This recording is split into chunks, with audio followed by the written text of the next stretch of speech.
অসংখ্য ধন্যবাদ মেঘলা আপু সুন্দর একটা রিভিউ দেওয়ার জন্য। এই কেকের ওজন ছিল 2 পাউন্ড। এই কেকটা ছিল চকলেট স্পঞ্জ কেক। এখানে ডেকোরেশনটা ফ্রি হ্যান্ড পেইন্টিং এবং ফন্ডেন্ট দুটোরই কাজ ছিল।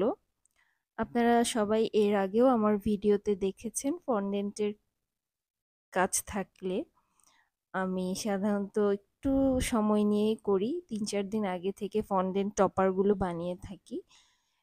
ফ্রি হ্যান্ড পেইন্টিং এর কাজটা করতেও অনেক সময় লাগে, কিন্তু এই কেকটা আমি যেহেতু অনেক সময় লাগে একদিন আগে থেকেই কাজটা শুরু করে দিই। যেদিন ডেলিভারি থাকে তার আগের দিন কাজটা করার চেষ্টা করি। কিন্তু এই কেকের অর্ডার দিয়েছিল আমার কাজিন, দেশের বাইরে থাকে ও। এই প্রথম ও আমাকে কেক অর্ডার করে, তাই আমি কেকের অর্ডারটা নিয়েছিলাম। ও কেকটা অর্ডার করেছিল 6 তারিখের জন্য। 5 তারিখেও আমার একটা কেকের ডেলিভারি ছিল। তো এই কেকটা রেডি করার জন্য আমি বেশি সময় হাতে পাইনি। আমাকে ফন্ডেন্টের কাজ করতে হয়েছে, পেইন্টিং তো আছেই। তো 5 তারিখে যে কেকটার ডেলিভারি ছিল সেটাও আমি তৈরি করছিলাম, সাথে সাথে এই কেকের কাজও করছিলাম।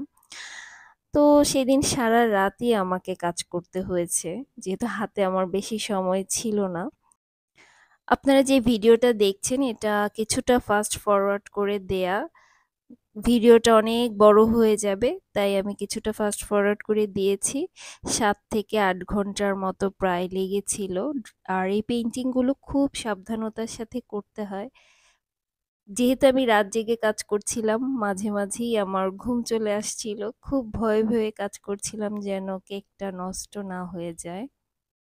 রাত 12টা থেকে আমি পেইন্টিং এর কাজটা শুরু করি এবং আমার প্রায় ভোর 5টা পর্যন্ত কাজ করতে হয়েছে। ফজরের আজান হয়ে গিয়েছিল। আমি তখন নামাজ পড়ে দেন একটু ঘুমাতে গিয়েছিলাম। ফন্ডেন্টের টপার আছে এমন কেকগুলো সাধারণত আমি টপার বসানোর আগেই ওজন করে নিই, কারণ যখন টপারগুলো বসানো হয় তখন কেকের ওজন অনেক বেড়ে যায়। এবং ফন্ডেন্টের টপারগুলো আমি যখন কেকটা ডেলিভারি দেই তার আগেই কেকে বসিয়ে থাকি। ফন্ডেন্ট সাধারণত ফ্রিজ থেকে বের করার পরে একটু সামান্য মেল্ট হতে থাকে। ফন্ডেন্ট আমি ফ্রিজে রাখি না, ফন্ডেন্টের টপার বসিয়ে আমি ডেলিভারি দিয়ে দিই। আপনারা কে কোথা থেকে আমার ভিডিও দেখেন অবশ্যই আমাকে কমেন্ট করে জানাবেন, কারণ আপনাদের কমেন্ট এবং লাইক আমার কাছে অনেক মূল্যবান। ভিডিওটি ভালো লাগলে আপনার ওয়ালে শেয়ার করে অন্যদেরকে দেখার সুযোগ করে দিবেন। ধন্যবাদ।